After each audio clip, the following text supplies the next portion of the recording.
Hello students. Yes बच्चे, हमारा जो चैप्टर चल रहा था फेडरल सिस्टम है ना, second chapter of 10th class. तो हमने उस चैप्टर में जो डिस्कस किया था लास्ट वीडियो में पावर शेयरिंग। ठीक है, हमने ये डिस्कस कर चुके हैं कि कौन से काम किस गवर्नमेंट के अंडर कंट्रोल आते हैं। तो वो बाकी भी जो हमने सारे का सारा जो डिस्कस किया था लास्ट वीडियो में, हम उसको थोड़ा समराइज़ कर लें। सबसे पहले इम्पॉर्टेंट टू नोट, क्या क्या चीज़ें थी जो हमारे लिए बहुत इम्पॉर्टेंट हैं, जिनको जानना और इनको अच्छे से समझना। आप इन चीज़ों को नोट करके रखोगे। First, if there is any dispute to make law of the concurrent list, then central government has the supreme power to make laws. बच्चों, ऑलरेडी हमने ये डिस्कस किया था कि जो अलग अलग लेवल की गवर्नमेंट्स हैं उन सब के अलग अलग वर्क हैं, ठीक है, सब्जेक्ट्स हैं जो उनको कॉन्स्टिट्यूशन की ओर से प्रोवाइड किए गए हैं। लेकिन कुछ जो ऐसे सब्जेक्ट्स थे जो हमने बताया था कि दोनों गवर्नमेंट्स मिलके उनके लिए डिसीज़न ले सकती हैं, ठीक है, तो वो सारे कंकरेंट लिस्ट में डाले गए हैं।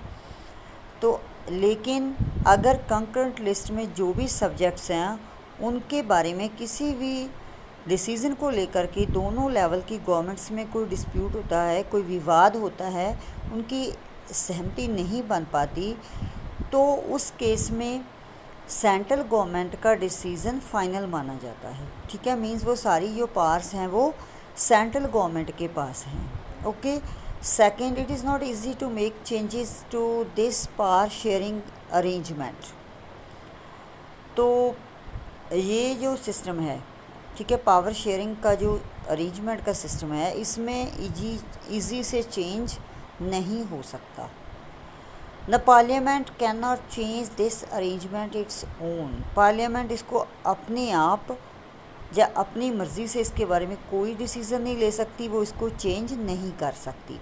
Any change to it has to be first passed by the both the houses of Parliament. ठीक है, दोनों हाउसेस के द्वारा पास होने चाहिए, वो भी 2/3 मेजॉरिटी के साथ। अगर दोनों हाउसेस एग्री करते हैं तो उसके बारे में या उस चेंज के बारे में सोचा जा सकता है, ठीक है, तभी वो चेंज हो सकती है।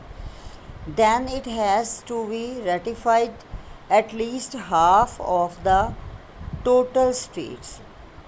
तो बाकी जो सारे के सारे स्टेट्स हैं उनमें से कम हाफ स्टेट के द्वारा उसको मंजूर किया जाना चाहिए। स्टेट गवर्नमेंट्स में उसके बारे में अपनी सहमति दें, तभी जाकर के जो कॉन्स्टिट्यूशन में कोई चेंजेस हैं हो सकती हैं। Third, in case of any dispute above the division of powers, the high courts and the supreme court make a decision।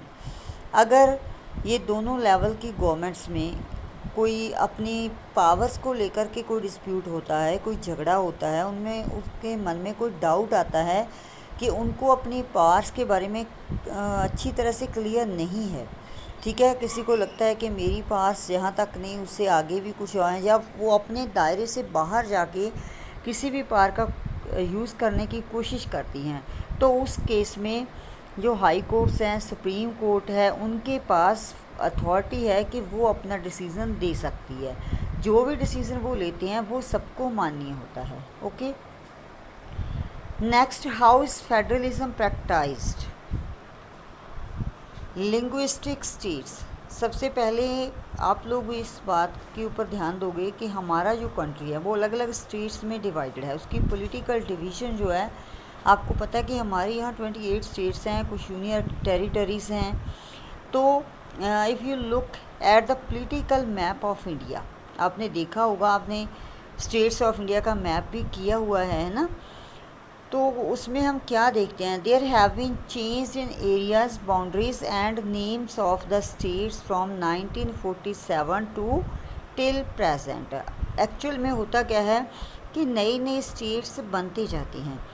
ऐसा नहीं है कि जिस दिन हमारा कंट्री आज़ाद हुआ उसी दिन से लेकर के हमारे पास इतने स्टेट्स हैं, तो इसमें जो है चेंजेस होती रहती हैं। अभी थोड़ी देर पहले ही आपने देखा है कि यूनियन टेरिटरीज़ में और स्टेट्स की काउंटिंग में भी चेंज आई है ना, पहले हमारे पास 29 स्टेट्स थी, अब हमारे पास 28 स्टेट्स हैं और 8 यूनियन टेरिटरीज़ हैं।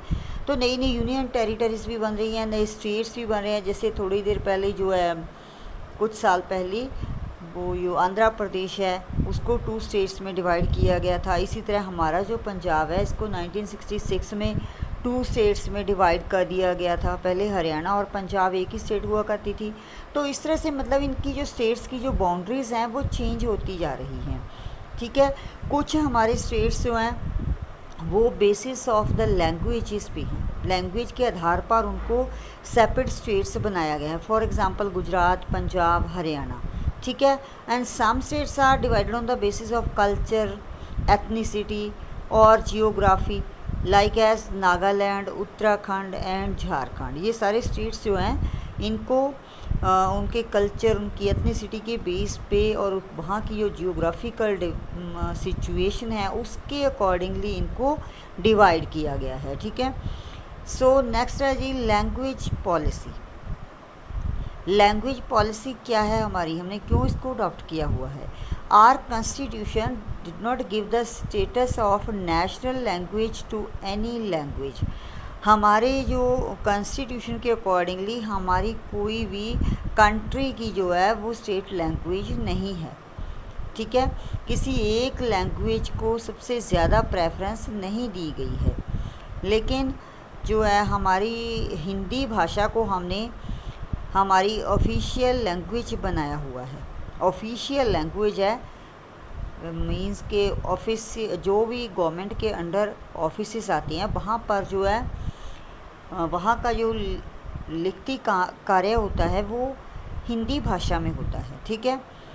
सो आगे जो है नियर अबाउट हमारे कंट्री में 40% लोग हिंदी भाषा को बोलने वाले हैं। आपको पता है कि हमारे कंट्री में बहुत सारी भाषाएं बोली जाती हैं, तो इतनी भाषाओं को हम स्टेट लैंग्वेज या फिर कोई ऑफिशियल लैंग्वेज नहीं बना सकते। लेकिन हमारे कॉन्स्टिट्यूशन के अकॉर्डिंगली 22 लैंग्वेजेस को हमने रिकॉग्नाइज़ किया हुआ है, ठीक है। उनमें से हिंदी जो है वो हमारी ऑफिशियल लैंग्वेज है, जो बाकी की जो लैंग्वेजेस हैं वो शेड्यूल्ड लैंग्वेजेस हैं, ठीक है। According to the constitution the use of English for official purpose was to stop in 1965। जब हमारा कंट्री इंडिपेंडेंट हुआ था, आज़ाद हुआ था, तो उस टाइम पे हमारी ऑफिशियल लैंग्वेज थी वो इंग्लिश थी, क्योंकि वहाँ पहले यहाँ पर ब्रिटिश लोगों का राज्य चलता था, तो उन्होंने अपनी लैंग्वेज जो है ऑफिशियल लैंग्वेज इंग्लिश को बनाया हुआ था और धीरे धीरे उसको चेंज किया गया। 1965 में इंग्लिश को स्टॉप कर दिया गया, उसकी जगह पे हमने हिंदी को अडॉप्ट कर लिया, ठीक है। Many non Hindi speaking states in south demanded that the use of English continue. लेकिन कुछ ऐसे स्टेट्स भी हैं जहाँ पर हिंदी नहीं बोली जाती। मोस्टली जो स्टेट्स हैं वहाँ पर बोली जाती है, लेकिन कुछ स्टेट्स हैं जो साउदर्न पार्ट के स्टेट्स हैं उनकी लैंग्वेजेस अलग हैं, तो उनको हिंदी वहाँ पर लोगों को नहीं आती। इसलिए उन लोगों ने डिमांड रखी, क्योंकि वो इंग्लिश वहाँ पर पहले से चल रही थी तो काफ़ी लोग उसको समझने लगे थे, तो उनके लिए एकदम इसको चेंज करना थोड़ा मुश्किल था। तो लोगों ने ये डिमांड रख दी कि इंग्लिश को ही वहाँ पर जो है वो स्टेट ऑफिशियल लैंग्वेज रखा जाना चाहिए, ठीक है। तो सेंट्रल गवर्नमेंट ने इससे एग्री कर दिया और वहाँ पर जिनके जो नॉन हिंदी वाले एरियाज़ थे वहाँ पर उन्होंने इंग्लिश को ही ऑफिशियल लैंग्वेज रहने दिया। इसी तरह और भी कई सारे स्टेट्स हैं, जैसे हमारा पंजाब है, यहाँ पर पंजाबी हमारी ऑफिशियल लैंग्वेज है, ठीक है। तो अगर यहाँ पर कोई ऐसा कॉन्फ्लिक्ट होता है तो वो जो है कुछ जो हमारी क्षेत्रीय भाषाएं हैं उनको हमने ये उनकी मातृभाषा होने के कारण वहाँ की जो ऑफिशियल लैंग्वेज है उसको एज इट इज़ रहने के लिए हमारी सेंट्रल गवर्नमेंट ने एग्री कर दिया था, ठीक है।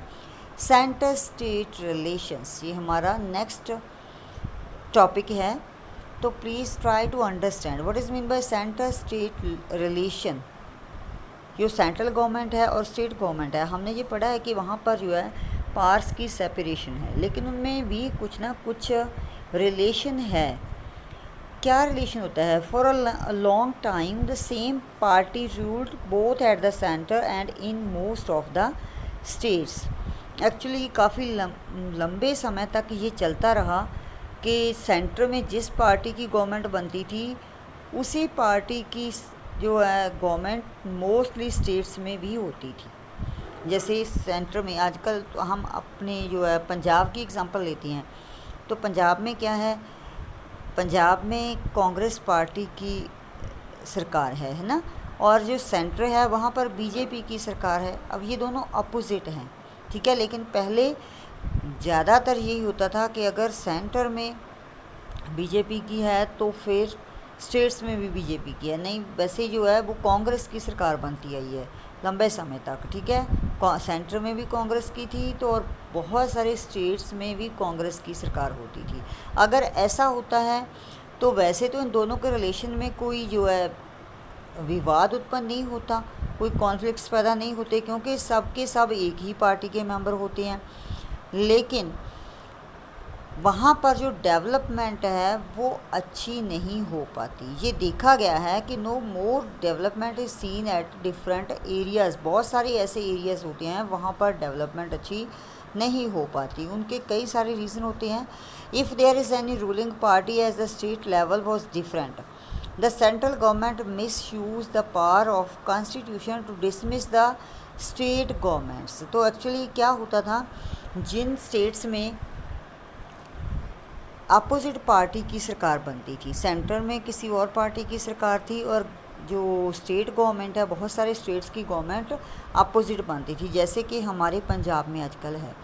तो उस वक्त क्या होता था, जो सेंटर की गवर्नमेंट होती थी तो उनकी कोशिश यही रहती थी कि वो जो उनकी अपोजिट गवर्नमेंट्स हैं जिन स्टेट्स में, उनको वो गिरा सकें, उनको डिसमिस कर सकें, ठीक है। वो अपनी पावर का जो कॉन्स्टिट्यूशन के अकॉर्डिंगली उनको पावर्स दी गई थी उसका मिसयूज़ करती थी।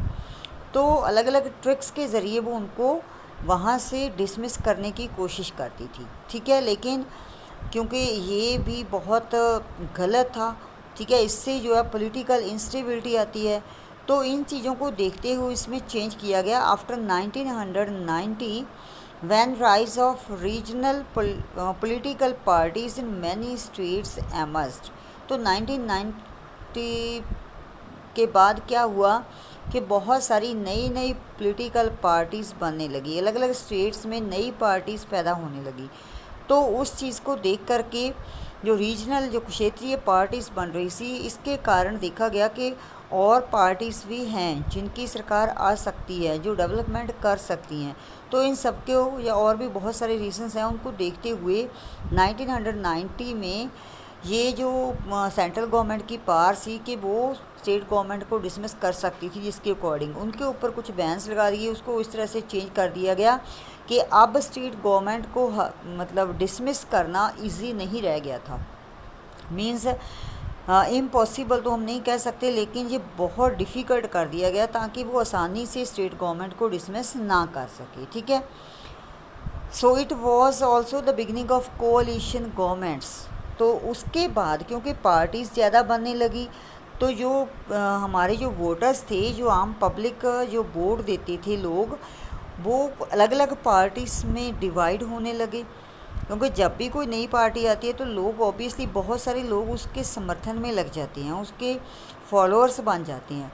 तो इसलिए उसके बाद जो हमारी पहले जो बड़ी पार्टीज़ थी, जैसे आपकी हमने पीछे जो है डिस्कस किया है बीजेपी एंड कांग्रेस, है ना, तो वो बहुत पुरानी पार्टीज़ भी थी। अब जो नई पार्टी आ गई तो बहुत सारे लोग उनके साथ चले गए, तो इसलिए जो वो वोट्स थी लोगों की वो डिवाइड हो गई। तो किसी एक गवर्नमेंट को जो मेजॉरिटी उनको मिलनी बंद हो गई थी, ठीक है।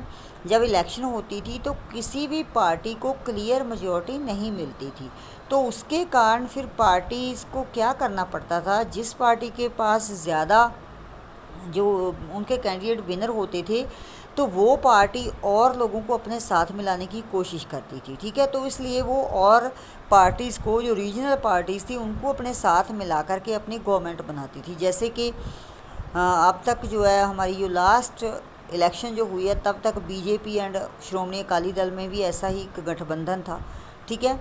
तो इसी तरह ऐसे ही और भी बहुत सारी ऐसी पार्टीज़ होती हैं जिनको मिला कर के जो ज़्यादा सीट्स लेने वाली पार्टी होती है वो अपनी गवर्नमेंट बनाती है, जिसको हम कोalition गवर्नमेंट कहते हैं।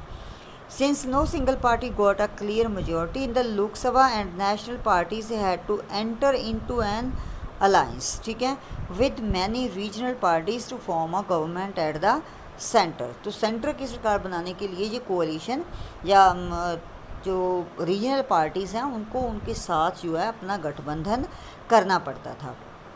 Linguistic diversity of India.